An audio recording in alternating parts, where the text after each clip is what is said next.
Good morning সবাইকে। এটা হচ্ছে 5ই ফেব্রুয়ারির ব্লগ। সকাল সকাল এখন বাজে প্রায় 7টা। হ্যাঁ, ঠিকই শুনছো, 7টা, অনেকটাই সকাল। এখন আমি রান্না বসিয়ে দিয়েছি। তোমাদের নিশ্চয়ই অবাক লাগছে যে এত সকালবেলা রান্না বসিয়েছি। তো অ্যাকচুয়ালি বাবাকে নিয়ে যেতে হবে হসপিটালে, বাবার চেক আপ আছে।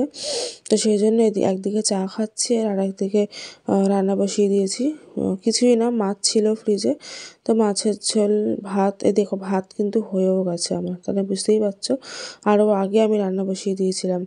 মাছের ঝোল, ভাত করবো, আর ডাল, আর তার সাথে কিছু একটা। আর ওইদিকে অ্যাকচুয়ালি মাছটা ভাজা হচ্ছিলো, আর এই ফাঁকে এখানে ভাতটা হয়ে গেছিলো, ভাতটা নামিয়ে নিলাম। আর এরপরে আমাকে আবার টিফিনে বানাতে হবে, কারণ টিফিন খেয়ে বেরোবো। তো সেই টিফিন কী বানাবো ভাবতে ভাবতে তো রুটি করলাম। রুটিটাও করতামই, রুটি করে নিলাম, আর তার সাথে তরকারি আর সেভাবে কিছু করতে পারিনি, তো সেই জন্য একটু একটা একটা করে ডিমের অমলেট করে নিলাম। তো প্রচণ্ড তাড়াহুড়োর মধ্যে মানে সব কিছু করতে হচ্ছিলো আর কি, কারণ একটা টাইম ছিল বেরোনোর, সেই টাইমের মধ্যে বেরোতে হবে। তো এই আর কি। তো দেখতে থাকো ব্লগটা। এরপরে যা যা হবে বা যা কিছু করেছি সেদিন আপডেট তবে সবই তোমাদের সাথে শেয়ার করব। তবে হ্যাঁ, হসপিটালের ভেতরে আমি কোনো রকম ভিডিও করিনি, কারণ পার্সোনালি আমার একটা পছন্দ নয়। আর ওই যে পাশে দেখলে একটা বড় ডেকচিতে, ওটাতে আমি জল বসালাম, গরম জল। বাবা স্নান করবে, কারণ বাবাকে বললাম যে স্নানটা করে বেরো, কারণ তারপরে যদি আসতে বিকেল হয়ে যায়, তো অত বিকেলে না স্নান করলে শরীর খারাপ করতে পারে। এমনিতেও তো ওয়েদার চেঞ্জ হচ্ছে এত ফ্রিকুয়েন্টলি, ভীষণ শরীর খারাপ হচ্ছে সবার, তার মধ্যে যদি স্নান না করেন আরও কেমন লাগে। তো তার থেকে বেটার সকালবেলা স্নান করে বেরোনো। ইভেন আমি নিজেও স্নান করেই বেরিয়েছিলাম সেদিন। তবে আমি তো গরম জলে করি না, তোমরা জানোই আমি ঠান্ডা জলে স্নান করি। তো বাবার জন্য বসিয়েছিলাম গরম জলটা। চলো সামনে এসে কথা বলছি। তো ফাইনালি ক্যামেরার সামনে আসার সময় হলো, তাও এখনও মাথা আঁচড়াইনি, স্নান করে এলাম। আর এখন বেরোবো, উবেরে যাব, বেশিক্ষণ লাগবে না, হয়তো 1 ঘন্টা 45 মিনিট লাগবে যেতে। এমনি বাসে করে যেতেই পারতাম, বাট এখন অফিস টাইম তো বাসে খুব ভিড় হয়, বাবা পারবে না। তো সেই জন্য এখন উবেরেই যাব। ফেরার সময়টা বাসে করে আসবো, কারণ ওই সময়টা দুপুর টাইম, তো ওই সময়টা বাস ফাঁকা থাকবে, সমস্যা হবে না। তো চলো যাওয়া যাক। যেমনটা তোমাদের আগের দুটো ব্লগে বলেছি, আজকে ডক্টর চেক আপ আছে, তো গিয়ে দেখি ডাক্তার কি বলে না বলে। তাছাড়া একটু মেডিসিনের ডক্টরও দেখাতে হবে বাবাকে। তো সব মিলিয়ে চলো যাওয়া যাক এখন। বাকি কথা পরে হবে, পরে বলছি। সময় সুযোগ পেলে ওখানে যদি পাই তো ভিডিও করব। হসপিটালের ভিতর ভিডিও করতে চাই না, কারণ ইচ্ছে করে না। আর যদি এখন থেকে নাও হয়, বাড়ি ফিরে তোমাদের সাথে শেয়ার করব ডক্টর কি বললেন না বললেন। বাড়ির সামনে থেকে উবের বুক করে নিয়েছি। অ্যাকচুয়ালি যেই টাইমটায় হসপিটাল যাচ্ছিলাম ওই সময় বাসে প্রচণ্ড ভিড় হয়, আর বাবার শরীরটা তো ভালো নয়, তো বাসের ভিড়টা না এখন বাবা ঠিক নিতে পারবে না। তার থেকে বেটার, হয়তো একটু আমাদের খরচটা বেশি পড়ছে, কিন্তু তবুও মানে সুস্থভাবে আর কি যেতে পারবো, এই আর কি। তো চলেই এসেছি প্রায় হসপিটালের কাছাকাছি, কারণ আমাদের বাড়ির কাছ থেকে বাইপাস কানেক্টিং খুব কাছে। বাইপাস কানেক্টারে উঠে গেলে খুব তাড়াতাড়ি হসপিটালে চলে আসা যায়। আর এই যে হসপিটালের রাস্তাতেই কিন্তু ঢুকে গেছি। এর আগেও তোমরা এই রাস্তাটা অনেকবার দেখেছো আমার ব্লগে, বছরখানেক আগে। তো এই যে ঢুকে গেলাম মেডিকেল হসপিটাল। এরপরে বাকি যা কিছু সব কিছু তোমাদের সাথে পরে শেয়ার করছি। এর ভিতরে কিন্তু আমি কোনো রকম আর ভিডিও করিনি। হসপিটাল থেকে এখন বাড়িতে ফিরছি, আর বাড়ি ফেরার সময় একটু ফুল কিনছি, তার সাথে কিনে নিচ্ছি একটা রজনীগন্ধার মালা। কেন মালাটা নিচ্ছি সেটা তোমাদেরকে বাড়ি গিয়ে শেয়ার করছি। এই মাত্র জাস্ট ফিরলাম, মুখ চোখের অবস্থা দেখো। ফেরার সময় বাসেই ফিরেছি, কারণ ফেরার সময় বাসটা একদম ফাঁকা থাকে, বসে আসা যায়। উবের ভাড়া না অনেকটা গায়ে লাগে, কারণ যাওয়ার সময় তো উবের বুক করে ওরা ক্যান্সেল করে দিল, তারপরে উবের বুক করতে পারছিলাম না, প্রবলেম হচ্ছিল অ্যাপটাতে। তো যাই হোক, আমাদের বাড়ির সামনে থেকে একজনের প্রাইভেট কার আছে, তো আর কি ভাড়া, উবেরে যা ভাড়া বলছিল ও তাই ভাড়া বললো, কারণ ও গিয়ে তো আবার ফেরত আসবে। তো ওই গাড়িতে করেই আমরা সকালবেলা গিয়েছিলাম, যেটা তোমরা দেখলে। আর ডাক্তার কি বললো না বললো সেটা তোমাদেরকে পরে জানাচ্ছি। এখন আপাতত আমি ফ্রেশ হই, সকালে স্নান করে গেছিলাম। এখন পুজোটা দিয়ে যেতে পারিনি সকালে, এখন হাত মুখটা ভালো করে ধুয়ে পুজো দেবো। ভালো করে ফ্রেশ হয়ে একটু গায়ে গঙ্গা জল ছিটিয়ে দেবো, কারণ কি হসপিটালে গেছিলাম তখন স্নান করবো না, বাট হাত মুখ ভালো করে ধুয়ে ফ্রেশ হয়ে গঙ্গা জল ছিটিয়ে পুজো দেবো। তার সাথে আরও একটা কাজ আছে, আজকে 5ই ফেব্রুয়ারি। তোমাদের সাথে একটা জিনিস গত 2 মাসে আমি শেয়ার করিনি, কারণ আমি ভেবেছিলাম এটা আজকেই শেয়ার করবো, আজকের দিনের ভিডিওটাতে শেয়ার করবো। তো আজকে 5ই ফেব্রুয়ারি, আজকে দেখতেই পাবে, যখন করবো তখন দেখো। কি বলবো, এই সময়ে দাঁড়িয়ে সত্যি বুঝতে পারছি না। তবে আমি তোমাদের সাথে একটা আমার লাইফ হিস্ট্রি শেয়ার করেছিলাম, আশা করি তোমাদের মনে থাকবে। যদি না মনে থাকে তাহলে সেই ভিডিওর লিঙ্ক আমি আমার এই ডেসক্রিপশানে চাইলে দিয়ে দেবো, তোমরা শুনে নিও। যদিও এই ভিডিওতেই আমি একটু মানে এই ক্লিপিংয়ের একটু পরেই তোমরা শুনতেও পাবে, আমি শেয়ার করেছি। একটু সেই ক্লিপিংয়ের ভিডিওর স্পিডটা একটু বাড়িয়ে দেবো, নাহলে ভিডিওটা অনেকটা বড় হয়ে যাচ্ছিলো। তো আশা করি তোমাদের কথাগুলো বুঝতে কোনো সমস্যা হবে না। তো যাই হোক, তোমরা জানো যে 18ই অগস্ট মানে পয়লা ভাদ্র আমার নিজের মায়ের মানে আমার জন্মদাত্রী মায়ের মৃত্যুদিন। তো তোমরা দেখো যে আমি ওই দিন ছেলে মেয়েদের যেটুকু যা করার থাকে বাবা মায়ের মৃত্যুবার্ষিকীর দিন আমি সেটা করে থাকি। তো এতদিন সেটা আমি আমার মায়েরটা করতাম। তো এই বছর থেকে বাবা মা দুজনেরটাই করতে হবে আমার। এর থেকে বড় আমার কাছে মানে কি বলবো, কি বলবো, এরকম এরকম দিন যেন কারো না আসে, এটাই আর কি। তবে হ্যাঁ, একটা জিনিস আমি ভীষণ লাকি যে আমার লাইফ থেকে বাবা ডাকটা মুছে যায়নি, আর যেন না যায়, কারণ সেটা আমি সহ্য করতে পারবো না। তো যাই হোক, চলো তোমাদের সাথে একটু পরেই সমস্ত কথাবার্তা বলবো, শেয়ার করবো, তখনই সব কিছু তোমরা বুঝতে পারবে। এই জাস্ট লাঞ্চ করে উঠলাম আমি আর বাবা, এখন বাজে 4:45। বাবা বসেছিল আমার জন্য, আমি পুজো দিচ্ছিলাম। যদি বললাম যে সকালবেলা পুজো দিয়ে যেতে পারিনি। তো তোমাদেরকে এবার ফার্স্টে বলে দিই বাবার রিপোর্ট। বাবাকে গত 30 তারিখ নিয়ে গিয়েছিলাম, মানে গত মঙ্গলবার নিয়ে গেছিলাম হসপিটালে। তো ডক্টর সাসপেক্ট করেছিল ইউটিআই। তো হ্যাঁ, ইউটিআই হয়েছে, একটা ইনফেকশন পাওয়া গেছে। তবে আমরা যেহেতু মানে বাবার যেদিন সিমটমগুলো হচ্ছিল তার পরের দিনই নিয়ে গেছি, তো সেই জন্য হয়তো ইনফেকশনটা বেশি দূর ছড়াতে পারিনি, কারণ বাবার সিমটমটা দেখা দিয়েছে সোমবার থেকে। মঙ্গলবার দিনই আমরা হসপিটালে গেছি, আর মঙ্গলবার থেকেই বাবার অ্যান্টিবায়োটিকটা স্টার্ট হয়ে গিয়েছিল। তো যার ফলে বাবার যে সমস্যাটা হচ্ছিল, ইউটিআই এর যে প্রবলেমগুলো হয়, যারা জানো, আমি ডিটেলসে কিছু বলছি না। তো সেই প্রবলেমটা কিন্তু বাবার মোটামুটি অ্যান্টিবায়োটিক খাচ্ছিল 3-4 দিন পর থেকেই বাবা বলছে যে সমস্যাটা হচ্ছে না। এবার যেহেতু ওই টেস্টটা 1 সপ্তাহ আগে স্যাম্পল দিয়ে এসেছিল, সেই টেস্টের রিপোর্ট এখন সেটা কি পজিশনে আছে বা ক্লিয়ার হয়ে গেছে কিনা, কারণ ইউটিআই অনেকেরই হয় এখন শুনেছি। ছেলেদের একটু কম হয়, মেয়েদের ক্ষেত্রে বেশি হয়, মেয়েদের বেশি হওয়ার চান্সটা থাকে, যেহেতু মেয়েদের মানে বসে টয়লেট করতে হয়, তো সেই জন্য। যাই হোক, আর ছেলেদের ক্ষেত্রে হওয়ার চান্সটা কম থাকে আর কি।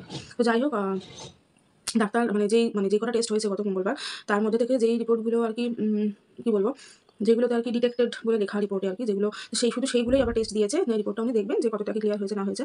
তো সেটা স্যাম্পলটা আজকে দিয়ে আসা হয়নি, কারণ আরেকটা টেস্ট দিয়েছে, ওটার মেশিনটা হসপিটালে খারাপ আছে, কবে ঠিক হবে কেউ বলতে পারছে না। ওই জন্য ভেবেছি টেস্টটা আমরা বাইরে থেকে করিয়ে নিয়ে যাবো, ইচ্ছে আছে সেরকমই। আর আরেকটা ডক্টর বাবাকে দেখানোর দরকার ছিল, পালমোনোলজিস্ট, মানে কফের স্পেশালিস্ট উনি আর কি। তো বাবার একটু যেহেতু কাশির প্রবলেম হয়, একটু কফ বসে যায় বুকে, আগে একবার এরকম হয়েছিল 2019-এ, প্রচণ্ড বুকে কফ জমে, সে কি অবস্থা, মানে সেই সময় আমি ব্লগ করতাম না, তাই ওটা তখন আমি তোমাদের সাথে শেয়ার করার কোনো প্রশ্নই নেই। ওই সময় বাবা 9 দিন ভর্তি ছিল, মানে ফার্স্ট টাইম বাবা হসপিটালে ভর্তি হয়, 9 দিন হসপিটালে ছিল, প্রচণ্ড কফ জমে গেছিল বুকে, কাশি মানে চোখে দেখা যায় না, এত কাশি এত কাশি, মানে যে দেখবে তার চোখ দিয়ে জল বেরিয়ে আসবে, এত কাশি হতো। তাও তো মানে সেই সময় হসপিটালে যেতে চাইছিল না, আমরা জোর করে নিয়ে গেছি, হসপিটালে যেতেই হবে, কারণ আমাদের এখানে সেই সুবিধা নেই, মানে চট করে গাড়ি পেয়ে যাবো, রাত বিরাতে কোনো সমস্যা হলে খুব প্রবলেমে পড়তাম। যাই হোক, তো সেই ডাক্তারের ওখানে আজকে অ্যাপয়েন্টমেন্ট, মানে আজকে যদি দেখাতে যেতাম তাহলে এখনো বাড়ি আসতে পারতাম না, কারণ অলরেডি অনেক পেশেন্ট ওখানে ছিল, আউটডোর পেশেন্ট, বুঝতেই পারছো। আমরা যদি সেই সময় নাম লেখাতাম তাহলে প্রায় ঘন্টা দিয়ে বসতে হতো, বাবার পক্ষে অতক্ষণ বসা সম্ভব না। সেজন্য কালকে আমরা অ্যাপয়েন্টমেন্ট নিয়ে আসলাম, আবার আগামীকাল যাবো। তবে কালকে বেলা 1টার সময় অ্যাপয়েন্টমেন্ট আছে, তাই আরামসে বাড়ি থেকে রান্নাবান্না করে ভাত খেয়ে যেতে পারবো, কোনো সমস্যা হবে না।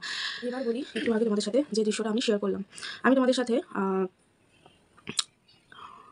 সাথে আমার লাইফ হিস্ট্রি শেয়ার করেছিলাম আমার মায়ের মৃত্যুবার্ষিকীর দিন, আমার নিজের মায়ের মৃত্যুবার্ষিকীর দিন। প্লাস তোমরা যারা আমার পুরনো ভিউয়ার তারা জানো যে আমার যখন 2.5 বছর বয়স, তখন আমার মা মারা যায়, নিজের মা। তো তারপরে আমি আমার নিজেরই মাসি মেশোর কাছে মানুষ, বাট ওই মানে সম্পর্কটা শুধু ওইটুকুই টার্ম, মাসি মেশো, আমি ওদের কোনোদিন ওই চোখে দেখিনি, আর আমি দেখতে পারবো না, কারণ আমার জ্ঞানে তো আমি তাদেরকেই মা বাবা বলে রেখে এসেছি, ফিলিংসটা তাদের প্রতি বেশি আমার, খুব স্বাভাবিক, কারণ নিজের মায়ের মুখ আমার মনে পড়ে না। 2.5 বছর বয়স, ওইটুকু বলো। আমি একটা ছোটোবেলার ছবি আমি এখানে শেয়ার করবো, তোমরা দেখো।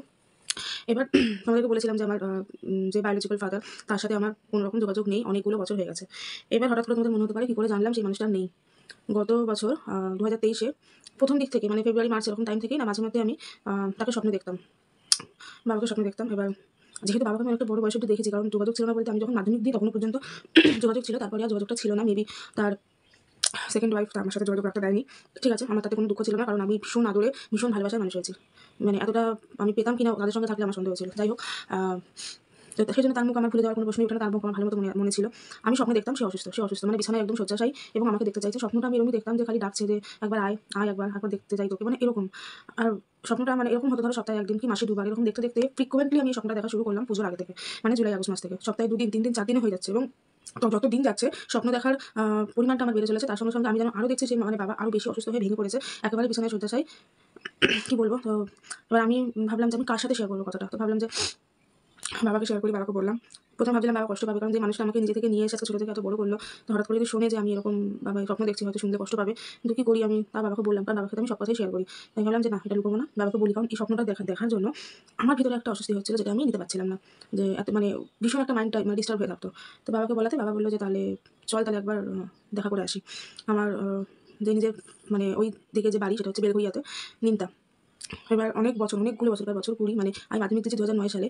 ২০০৯ থেকে বাবার সাথে যোগাযোগ নেই। এবার ওদের ওই যে বাড়ি, চক্রবর্তী যে বাড়ি, সেই বাড়ির সাথে যোগাযোগ নেই, ধরুন আরও বছর ২০। ঠিক আছে? তো আমার বাবা খুব ডাউট ছিল যে গিয়ে চিনতে পারবো কিনা বাড়িটা, বাট কোথায় নামতে হবে সে সমস্তগুলো বাবা জানতো। তো বাবা বলল ঠিক আছে চল, খুঁজে বার করে নেবো। তো স্বপ্ন দেখার পরিমাণটা এত বেড়ে গেল। আরেকজনের সাথে আমি শেয়ার করলাম, সেটা হচ্ছে কুহেলিদি। ইউটিউবে চ্যানেল আছে কুহেলি কি দুনিয়া, তোমরা সার্চ করতে পারো। দিদি একজন tarot card reader plus past life feeling করে। তো দিদি এই ব্যাপারগুলো খুব ভালো বোঝে। তো আমি দিদিকে বললাম, দিদি জানি না কি বুঝলো, হয়তো কিছু বুঝতে পেরেছিল। সেজন্য দিদি আমাকে রীতিমতো ফোর্স করলো যে তুই যা, তুই কালকেই যাবি। আর দিদির সাথে কথাটা আমি শেয়ার করেছিলাম শনিবার, কারণ মনে আছে আমি বেলঘরিয়া গেছিলাম এক রবিবারে, এবং সেটা সম্ভবত কালীপুজোর আগেই। হ্যাঁ, কালীপুজোর আগে, বিজয়া দশমীর পরপরই গেছিলাম। যেহেতু আমাদের এবার লক্ষ্মী পুজো ছিল না, তো সে সময় চাপটা ছিল না, লক্ষ্মী পুজো হবে না যেহেতু এবছর। তো ওখানে যখন যাই, মানে যাওয়ার পরপরই না, মানে জায়গাটা যখন ঠিক জায়গায় যখন গেছি, চিনতে পারছিলাম, একটু অন্য রাস্তায় চলে গেছি। তারপর যাই হোক পুজো টুজো গেলাম। এবার আমার বাবার ডাকনাম হচ্ছে ঝন্টু, আর আমার কাকা রয়েছে ঝন্টু মন্টু। ওরা ২ ভাই, ওখানে ওই নামে সবাই চেনে। এছাড়াও আমার বাবার নাম বললেও সবাই চিনতে পারছিল। তো হয় না, দেখবে একটা জায়গায় একটা পাড়া থাকে যে অনেক পুরোনো দিনের মানুষরা ওখানে আজও আছে, ওদের বাড়ি আজও আছে এরকম। তো আবার দেখবে একটা পাড়া থাকে যে নতুন নতুন মানুষরা এখানে বাড়ি করে এসে থাকতে শুরু করেছে। তো সেরকম ওই চক্রবর্তী ফ্যামিলিটা যেখানে আছে, মানে তোমাদের কথাগুলো হয়তো শুনতে খুব অড লাগছে, বাট কী করবো বলো, না বলে তোমরা বুঝতে পারবে না। তো আমার ওই কাকার বাড়িটা যেখানে, তো কাকার নাম আমি জানতাম যে বাবা আর কাকা একসঙ্গে থাকে না, সেটা অনেক বছর ধরেই। কিন্তু কাকার বাড়িতে গেলে খোঁজটা পাবো। তো সেই জন্য খুঁজতে খুঁজতে গেলাম, এবং বাড়িতে খুঁজে পাচ্ছিলাম না, কারণ কাকা এখন বাড়িটা আরও অনেক সুন্দর করে করেছে। বাড়ি খুঁজে পাচ্ছিলাম না। তো একজনের সাথে দেখা হলো। তাকে বাবা জিজ্ঞেস করলাম, আমার দাদুর নাম বললাম। দাদুর নাম বলাতে চিনতে পেরেছে, কারণ উনি একটু পুরোনো দিনের মানুষ ছিলেন, একটু বয়স্ক, তো সেজন্যই হয়তো চিনতে পেরেছে। প্লাস বাবার নাম বলাতে যেই বললাম যে শিশির চক্রবর্তীর বাড়ি, বা এখানে শিশির চক্রবর্তীর ভাই সমীর চক্রবর্তী বাড়ি। মানে তখন আমি পরিচয় দিইনি যে আমার কাকা বা কিছু। তো ওনার ভাবতে পারতো কাকা হয়, বাড়ি চিনছে নাকি ব্যাপার। তো বলাতে বললো যে শিশির তো নেই। কথাটা শোনার পর না হাত পা পুরো ঠান্ডা হয়ে গিয়েছিল। যে আমি অ্যাকচুয়ালি এই কথাটা শুনবো, এটা শোনার জন্য প্রস্তুত ছিলাম না। আমি ভেবেছিলাম আমি আসবো, আমি একটু খোঁজখবর নেবো, বা সেই মানুষের সঙ্গে একটু দেখা করবো, ব্যাস এটুকুই। কিন্তু এই কথাটা শুনবো যে সেই মানুষটা 2021-এর 5ই ফেব্রুয়ারি মারা যায়। আমি কিচ্ছু জানতে পারিনি, আমাকে কিছু জানানো হয়নি বলা ভালো। আমি জানি আমার এই ভিডিওটা দিদি কাকুমা হয়তো সবাই দেখছে, আমি কাকু কাকিমা কাউকে দোষ দিচ্ছি না। জানানো হয়নি বলতে জানানো যেত। আমার বাবা যদি একটু জোর দিত সেই সময় বা কিছু। বাবা অবশ্য অনেক অসুস্থ ছিল, আমি যা শুনলাম অনেক রকম রোগ ঘিরে ধরেছিল বাবাকে। তো যাই হোক, কে খবর দিতে চাইনি বা কিছু, আমি আর কিছু বলছি না। কারণ আজকে যার কথা বলবো সেও নেই, সেও লাস্ট ডিসেম্বরে ৬-৭ তারিখ নাগাদ সে হঠাৎই মারা যায়, যেটা খুব প্যাথেটিক একটা ব্যাপার। কিন্তু আমার জন্য এটা ভীষণ শক ছিল যে আমি ভাবতেও পারিনি আমি গিয়ে এরকম একটা নিউজ আমি শুনবো। তাও সেটা ২.৫ বছরের উপর হয়ে গেছে। 2021-এ মারা গেছে, মানে এটা 2024, আজকে ৩ বছর হয়ে গেল। এটা আমার একটা খুব বড় জীবনের আফসোস, সারা জীবনের মতো হয়তো রয়ে গেল। যে ঠিক আছে, আমার তার উপর অনেক রাগ ছিল, অভিমান ছিল, সব ছিল। তবুও যদি এতটা রাগ অভিমান না করতাম, তাহলে হয়তো একটাবার হয়তো দেখা হতো। এইরকমভাবে আমি স্বপ্নে দেখতাম না, কারণ আমি শুনেছি গিয়ে বাবা সত্যিই আমাকে দেখতে চেয়েছিল। বাবা অনেকবার চেয়েছিল আমাকে দেখতে, কিন্তু আমার সঙ্গে যোগাযোগ করতে দেওয়া হয়নি। কে দেয়নি সেটা বুঝতেই পারছো। মানে এই কথাটা শোনার পর আমি হাউ হাউ করে কেঁদেছি। কাকার বাড়িতে যখন ঢুকি, কাকিমাকে আমি প্রথমে চিনতে পারিনি, কারণ কতগুলো বছর হয়ে গেছে দেখিনি। কাকিমা আমাকে দেখেনি, কিন্তু যখনই পরিচয় দিলাম যে বাবা বলছিল যে এটা কি শিশির চক্রবর্তী দাদার বাড়ি, তো বলছে কে বলছেন। বাবা তখন বললো যে আমার মায়ের নাম কৃষ্ণা, যে কৃষ্ণার মেজদির হাজব্যান্ড আমি। ওটা বলাতে কাকিমা আমাকে দেখে তখনই বলছে, ঝিলিক তুই এসেছিস এত। ওই দৃশ্যটা আমি আজও ভুলতে পারিনি। দিদি, কাকিমা সবাই আমাকে জড়িয়ে ধরেছে, এবং অনেক খুশি। এবং আরও যেটা ভালো লাগলো, ওই পাড়াতে যাওয়ার পর কাকিমা ওই পাড়ার আরও অনেক মানুষ যারা আমাকে ছোট্ট দেখেছে, সেই ২-২.৫ বছরে দেখেছে, তারা প্রত্যেকে এসে শুধু দেখতে এসেছে যে ঝিলিক এসেছে, ঝিলিক এসেছে। আমার কিন্তু আসল ডাকনাম ঝিলিক, যেটা আমার মা রেখেছিল। রিয়া নামটা পরে কে রেখেছে আমি ঠিক জানি না, কিন্তু আসল ডাকনাম আমার ঝিলিক, যেটা আমার আর কেউ ডাকে না এখন আমাকে। তো যাই হোক, ওই পাড়ার অনেকে আমাকে দেখতে এসেছে যে ঝিলিক ঝিলিক এসেছে, ঝিলিক এসেছে, ঝিলিক কত বড় হয়েছে, এটা দেখার জন্য সবাই এসেছে। যাই হোক, ওখান থেকে এসে তারপরে বাড়ি এসে তার ঠিক 5 দিনের মাথায়, যেহেতু আমি কোনো কাজ করতে পারিনি, বাবার জানতামই তো না, তো বাবার কাজ আমি করেছি। 2 বছর পেরিয়ে গেল। ঠাকুরমশাইয়ের সাথে কথা বলে উনি যা মানে করতে বলেছেন, গঙ্গার পাড়ে গিয়ে আমি সেই কাজ করে এসেছিলাম। এবং তারপরে খুব অদ্ভুতভাবে আমি আরেকটা স্বপ্ন দেখেছি জানো। বাবা আবার আমাকে দেখা দিয়ে, তখন দেখছি যে বাবা না দূরে চলে যাচ্ছে কোথায়, আর আমাকে টাটা করছে। বাবার পাশে মা, মানে মাকে কীভাবে দেখেছি, মায়ের ফটোতে যেন মায়ের মুখটা আমি দেখেছি ওরকম। আমি কাকা কাকিমার বাড়িতে গিয়ে মা বাবার কিছু পুরোনো ফটো আমি কালেক্ট করে নিয়ে এসেছি, যেটা তোমাদের সাথে আমি শেয়ার করছি, তোমরা দেখো। এগুলোই আমার কাছে সারা জীবন স্মৃতি হয়ে থাকবে, কারণ আর কিছু নেই মা বাবার স্মৃতি হিসাবে। না, আছে মায়ের শাড়ি রয়েছে 3টে, বাট ওই পর্যন্তই।